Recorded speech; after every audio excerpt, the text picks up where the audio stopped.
ఓం శ్రీ గురుభ్యో నమ. శ్రీ శారదా రామకృష్ణ సంఘము భీమిలి, విశాఖపట్నం దగ్గర. భీమిలిలో గంట స్తంభం దగ్గర నుండి శివాలయానికి ఎదురుగా శివాలయం వీధిలో ఈ ఆశ్రమం ఉన్నది.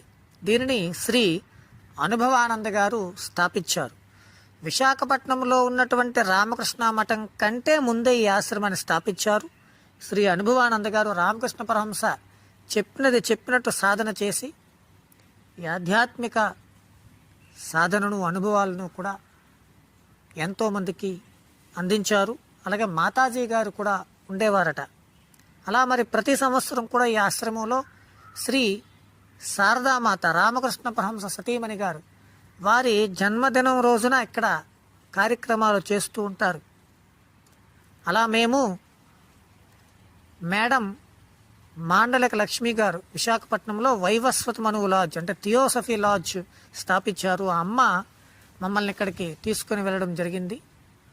అలా మరి మేము ఈ సంవత్సరం శారదామాత జయంతి సందర్భంగా ఈ ఆశ్రమానికి వెళ్ళడం జరిగింది. ఇట్లా మరి అవకాశం ఉన్నవాళ్ళు ఎప్పుడైనా భీమిలి వెళ్ళినప్పుడు ఈ ఆశ్రమాన్ని సందర్శించండి.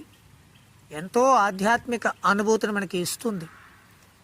భీమిలిలో సౌరీసమ్మ ఆశ్రమం, అలాగే మరిన్ని ఆశ్రమాలు కూడా ఉన్నాయి.